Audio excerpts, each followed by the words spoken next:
1931 23 मार्च। ये गुलाम भारत का वो दिन था जिसकी शाम को भारत के वीरों की वीरता देखकर मौत ने भी अपना सर झुका लिया।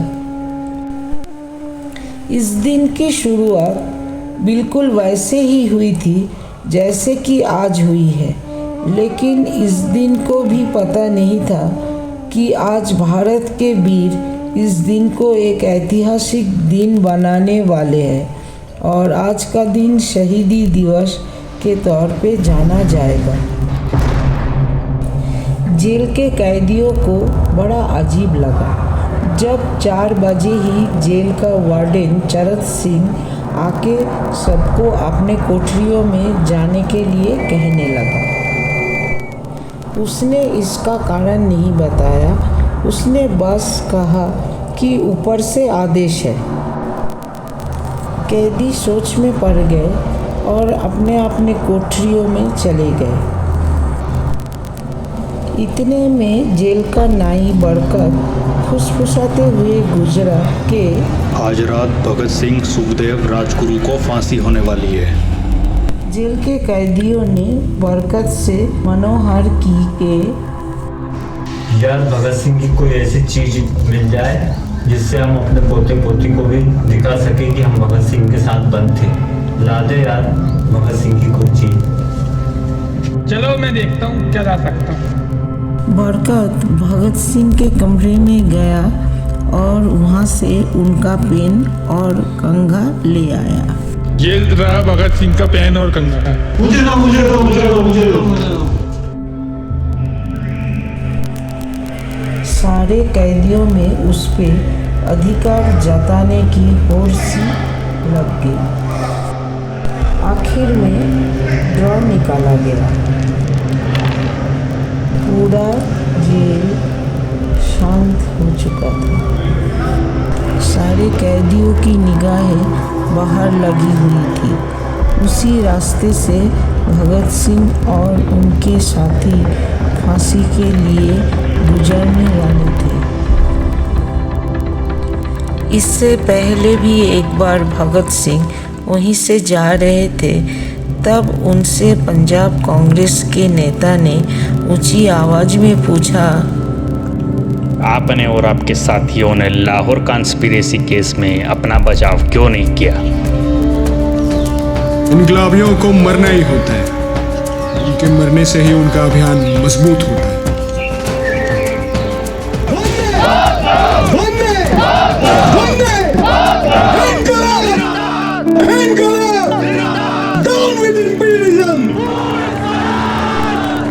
भगत सिंह जेल की कठिन जिंदगी के आदी हो चुके थे। उनकी कोठरी का फर्श पक्का नहीं था, उस पर घास उगी हुई थी। आँख का हर एक कण मेरी गर्मी से गतिमान है। मैं एक ऐसा पागल हूँ जो जेल में भी आज़ाद है। उनका 5 फुट 10 इंच का शरीर बहुत मुश्किल से उतनी जगह पे समा पाता। सिर्फ आज़ादी हमारा मकसद नहीं है।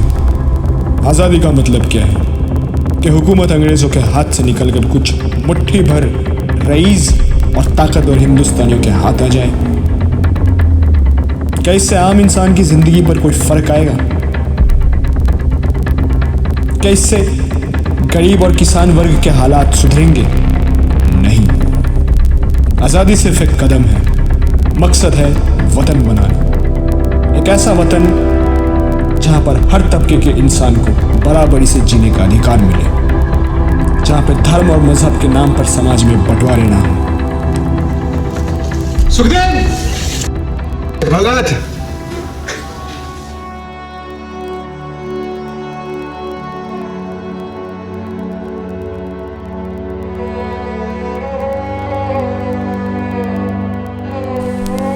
क्रांति मानव जाति का एक अपरिहार्य अधिकार है। स्वतंत्रता सभी का एक कभी ना खत्म होने वाला जन्म सिद्ध अधिकार है। श्रम समाज का वास्तविक निर्वाहक है।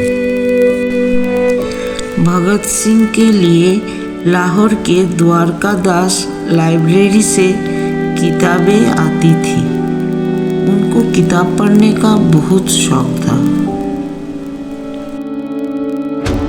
प्रिय जयदेव गुप्ता, कैसे हो? आशा करता हूं कि सब ठीक है। मुझे कार्ल लिवनेक की मिलिटिज्म, लेनिन की लेफ्ट विंग कम्युनिज्म और ऑप्टन सिंक्लेयर का उपन्यास 10 पाई कुलवीर के हाथों भिजवा दो। भैया, अरे मिल गई किताब? अरे क्या बात है यार। अरे अरे अरे, थैंक यू।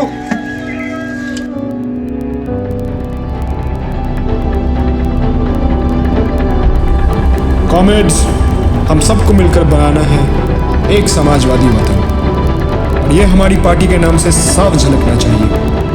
इसलिए अब से हिंदुस्तान रिपब्लिकन एसोसिएशन कहलाएगा Hindustan socialist Republican association. Bhagat Singh अपनी कोठरी में बंद पिंजरे में शेर की तरह चक्कर लगा रहे थे। भगत सिंह के फांसी के 2 घंटे पहले उनके वकील प्राणनाथ मेहता उनसे मिलने पहुंचे। अरे मेहता, आप मेरी किताब रेवोल्यूशनरी लेनिन लाया नहीं?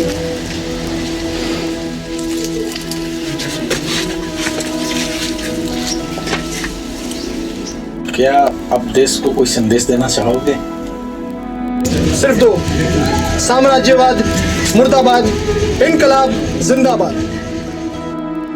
अरे मेरे शिवराम राजगुरु, बढ़िया है भगत।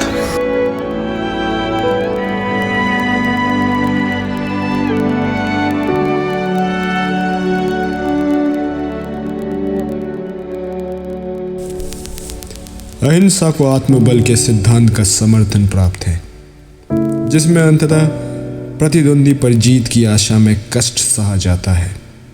लेकिन तब क्या हो जब यह प्रयास अपना लक्ष्य प्राप्त करने में असफल हो जाए।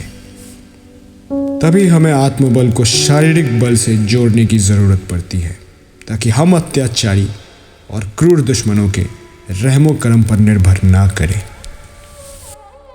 भगत सिंह से मिलने के बाद मेहता राजगुरु से मिलने उसके कोठरी में पहुंचे। और राजगुरु, हम लोग जल्द मिलेंगे।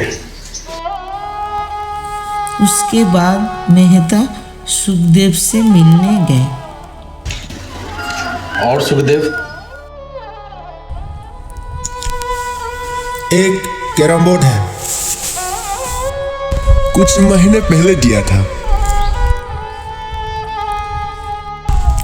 उसे ले लेना हमारे मौत के बाद।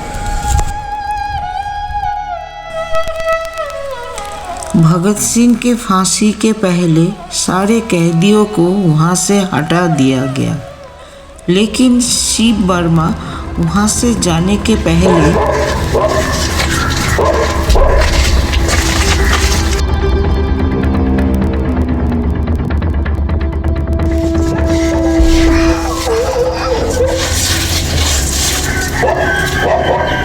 ये भावुक होने का समय नहीं है। मैं जल्दी अपनी सारी चिंताओं से मुक्त हो जाऊंगा। तुम वादा करो, तुम हार नहीं मानोगे।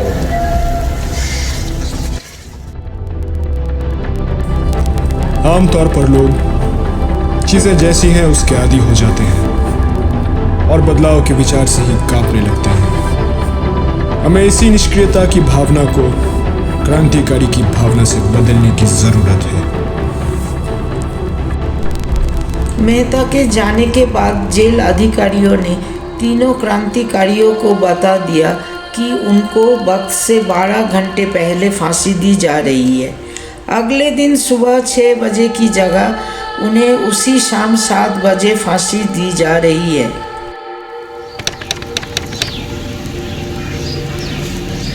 क्या आप मुझे इस किताब का एक अध्याय भी खत्म नहीं करने देंगे?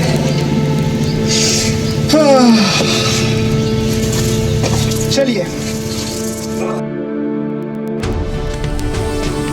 किसी भी कीमत पर बल का प्रयोग ना करना काल्पनिक आदर्श है, और नया आंदोलन जो देश में शुरू हुआ है और जिसके आरंभ की हम चेतावनी दे चुके हैं, वो गुरु गोविंद सिंह और शिवाजी, कमाल पाशा और राजा खान, वाशिंगटन और गैरीबाल्डी और लेनिन के आदर्शों से प्रेरित है। जिंदाबाद। भगत सिंह ने जेल के मुस्लिम कर्मचारी बेबे से अनुरोध किया कि फांसी के एक दिन पहले वो अपने घर से शाम को खाना लाए। अरे बेबे यार, क्या बताऊं, बड़ा दिल कर रहा है यार घर के खाने की। है तो वक्त आई गया है, बड़ा मन है कि ना जाने के पहले एक बार घर का खाना हो जाए। एक काम कर, तू मुझे ना घर से खाना ले आके खिला दे यार। एक बार आराम से शांति से भरपेट घर का खाना खाऊंगा, फिर क्या, फिर निकल लेंगे। हाँ भाई, मैं लाता हूँ ना। लेकिन बेबे भगत सिंह की ये इच्छा पूरी नहीं कर सके, क्योंकि भगत सिंह को 12 घंटे पहले ही फांसी देने का फैसला ले लिया गया और बेबे को जेल के अंदर घुसने ही नहीं दिया गया। आदमी को मारा जा सकता है, उसके विचारों को नहीं। और जिस विचार का वक्त आया हो, उसे वक्त भी नहीं टाल सकता। मुफ्त में हक कोई नहीं देगा, या तो प्रोटेस्ट के बदले मिलेगा या लड़के। आइडियोलॉजी अच्छी और सही होनी चाहिए, नहीं तो उसके बिना जो आज़ादी मिलेगी वो इस गुलामी से भी ज़्यादा डरावनी होगी। अभी जो हालात हैं उनमें हम अपनी आज़ादी और अपने बुनियादी हक को अपना मानकर इस ऑपरेसिव सरकार के वजूद को रिजेक्ट करते हैं। रही बात हमारे वायलेंस के तरीके को अपनाने की, तो हम किसी इंसान के खून के प्यासे नहीं हैं। हमें किसी आदमी से या देश से नफरत नहीं है। हम सिर्फ एक इंसान के दूसरे इंसान की एक्सप्लॉयटेशन के अगेंस्ट हैं। और सबसे बड़ी बात, हमें किश्तों में अपना हक, अपनी आज़ादी नहीं चाहिए, और ना ही किसी तरह की सेमी इंडिपेंडेंस का झांसा। हमें सिर्फ हिंदुस्तान के ही नहीं, पूरी दुनिया के फार्मर्स, वर्कर्स, स्टूडेंट्स का वेलफेयर चाहिए। And therefore we demand complete independence and a total revolution.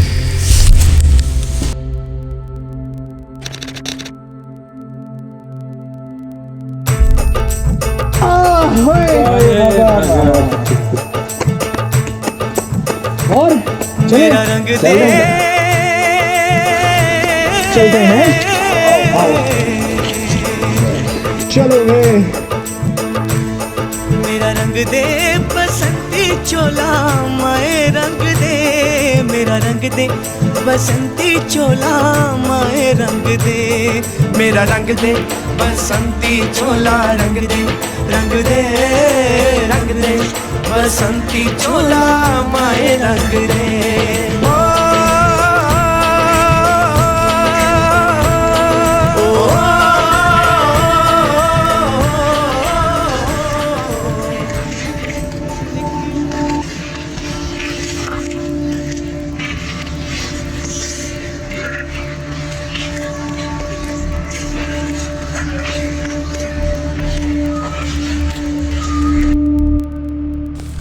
चरत सिंह ने भगत सिंह के कान में बोला, वाहे गुरु को याद करो। पूरी जिंदगी भर मैंने ईश्वर को याद नहीं किया। असल में गरीबों के क्लेश के लिए मैंने ईश्वर को कई बार कोसा भी है। अगर अब मैं उसका नाम लूंगा तो वो कहेगा कि इससे बड़ा डरपोक कोई नहीं।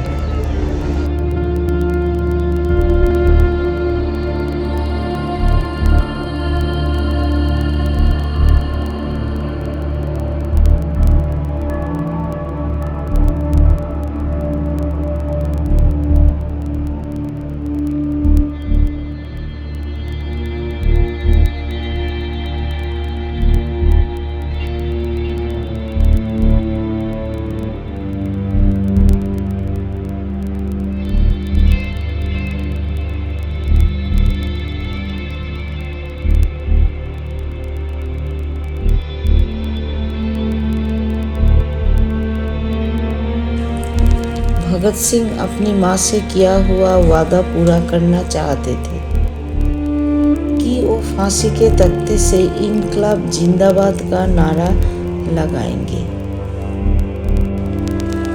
लाहौर जिला कांग्रेस के सचिव पिंडी दास सोंधी का घर लाहौर जेल से लगा हुआ था। भगत सिंह ने इतनी जोर से नारा लगाया कि उनके घर तक आवाज सुनाई दी।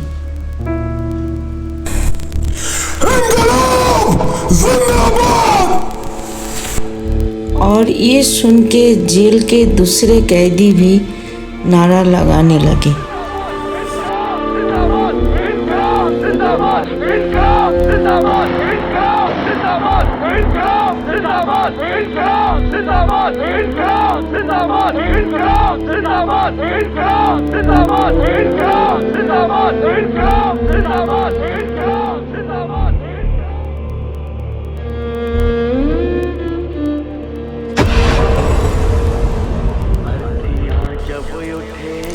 पहले योजना थी कि इन शवों का अंतिम संस्कार जेल के अंदर किया जाएगा, लेकिन अधिकारियों को आभास हुआ कि बाहर खड़ी भीड़ जेल से धुआं उठता देख हमला कर सकती है।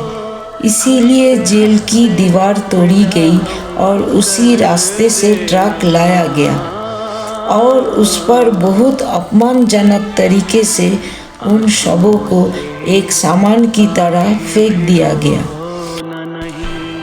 इन तीनों के सम्मान में 3 मील लंबा शोक जुलूस शुरू हुआ। पुरुषों ने विरोध स्वरूप अपने बाहों में काली पट्टी बांध रखी थी और महिलाओं ने भी काली साड़ी पहन रखी थी। सभी के हाथों में काले झंडे थे। जैसे ही फूलों से ढकी 3 ताबूतों में शव वहाँ पहुँची, भीड़ भावुक हो गई और अपने आंसू रोक नहीं पाई। मेरा रंग दे बसंती चोला, मेरा रंग दे बसंती चोला, हो मेरा रंग दे बसंती चोला, मेरा रंग दे बसंती चोला, हो आज रंग दे, हो माए रंग दे, मेरा रंग दे बसंती चोला, माए मेरा रंग दे बसंती चोला, मेरा रंग दे बसंती चोला, मेरा रंग दे बसंती चोला, माए रंग दे बसंती चोला।